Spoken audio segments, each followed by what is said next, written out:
শুরুতেই নজর রাখবো বেলডাঙ্গা কাণ্ডের আপডেটের দিকে। বেলডাঙ্গা কাণ্ডের ধৃতদের আনা গেল না কলকাতায়। ভার্চুয়াল শুনানি এনআইএ আদালতে। ভার্চুয়ালি হাজিরা ধৃত ৩৫ জন অভিযুক্তের।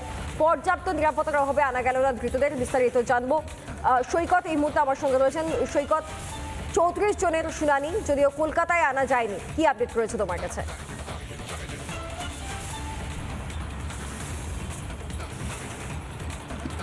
একদমই কলকাতায় আনা যায়নি এই অভিযুক্তদের। মোট ৩৫ জন অভিযুক্ত, তার মধ্যে কয়েকজন মাইনার আছে, অর্থাৎ ৩১ জনের আজকের এখানে আনতে হতো, অর্থাৎ এনআইএ আদালতে আনতে হতো, কিন্তু সেটা প্রয়োজনীয় নিরাপত্তা ব্যবস্থা অর্থাৎ এসকর্টিং করে আনার জন্য যে ব্যবস্থা সেই জেলা পুলিশ দেবে সেই ব্যবস্থা ছিল না। আজকে এনআইএর আইনজীবী নিজের সওয়ালের প্রথমেই সওয়াল শুরুই করেছেন এনআইএর আইনজীবী এই বিষয়টা নিয়ে যে এসকর্টিং এর ব্যবস্থা ছিল না, সেই জন্য আনা গেল না এই ৩১ জন অভিযুক্তকে, তাই ভার্চুয়ালি হিয়ারিং এর আবেদন করেছিলেন। সব থেকে বড় বিষয়, এর আগের দিন হিয়ারিং শেষে এই এনআইএ আদালত নির্দেশ দিয়েছিল যে আজকের অভিযুক্তদের আনতে হবে এবং তার জন্য জেলা পুলিশ প্রয়োজনীয় সমস্ত ধরনের নিরাপত্তার ব্যবস্থা দেবে। এখান থেকে তোমাকে প্রশ্ন করব, যখন আদালত আগে থেকে জানিয়েই দিয়েছে তারপরে সময় পেয়েও কেন যথেষ্ট নিরাপত্তার ব্যবস্থা করা গেল না, যেখানে এসকর্ট করে তাদেরকে কলকাতা অবধি নিয়ে আসা যায়? এটা কি উদ্দেশ্য প্রণোদিত? এই ব্যবস্থাপনা না হওয়ার কারণটা কি পুলিশের তরফে?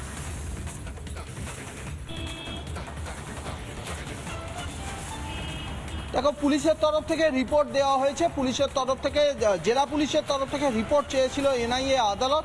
জেলা পুলিশের এসপি এবং বহরমপুরের জেলের যে জেলার, তিনি আগের দিনই বলেছিলেন জেলা পুলিশের তরফ থেকে এসকর্টিং পাওয়া যায়নি। কিন্তু এসকর্টিংটা কেন পাওয়া যাচ্ছে না, সব থেকে বড় বিষয়, এই বিষয়টি নিয়ে সুপ্রিম কোর্টে একটি মামলা দায়ের হয়েছে। অর্থাৎ এই যে এনআইএ তদন্ত করছে এবং এনআইএ তদন্তের যে নির্দেশ হাইকোর্ট দিয়েছিল, এই বিষয়টা নিয়ে সুপ্রিম কোর্টে গিয়েছে রাজ্য সরকার। সেই জন্য জেলা পুলিশের তরফ থেকে বলা হয়েছে যেহেতু বিষয়টা সর্বোচ্চ আদালতে বিচারাধীন, সেই জন্যে এই বিষয়ে তারা কিন্তু এখনই কোনো স্টেপ নিতে পারছে না। অর্থাৎ প্রয়োজনীয় নিরাপত্তার বিষয়টাও কিন্তু বিচার ব্যবস্থার দিক থেকে তারা পাশ কাটিয়ে গিয়েছেন, যেহেতু সুপ্রিম কোর্টে এই মামলাটা চলছে। সেই জন্যই কিন্তু জেলা পুলিশের রিপোর্টে এই বিষয়টা উল্লেখ রয়েছে। যদিও 17 তারিখ অর্থাৎ 17ই ফেব্রুয়ারি এই বিষয়ে পরবর্তী শুনানির দিনক্ষণ রয়েছে। সেই দিন কি হয় সেটাই দেখার। তার কারণ সুপ্রিম কোর্ট যে নির্দেশ দিয়েছে রাজ্যকে, যে রাজ্য আবেদন করেছিল সুপ্রিম কোর্টে যে এখানে ইউএপিএ ধারা কেন লাগু করা হচ্ছে, এই বিষয়টা সুপ্রিম কোর্ট হাইকোর্টে ফিরিয়েছে, রাজ্য সরকারকে বলেছে যে আপনারা হাইকোর্টে গিয়ে এই বিষয়টা জানতে চান। হাইকোর্ট কি রায় দেয়, হাইকোর্ট কি বলে, সেই বিষয়ের ওপর কিন্তু নির্ভর করছে 17 তারিখের প্রোডাকশনের বিষয়টা। সেই দিন নজর রাখো সৈকত, আমি পরবর্তী সময় ফিরবো তোমার কাছে। এর পাশাপাশি এনআইএ আইনজীবী শ্যামল ঘোষের বক্তব্য আপনাদেরকে একটু শোনাবো।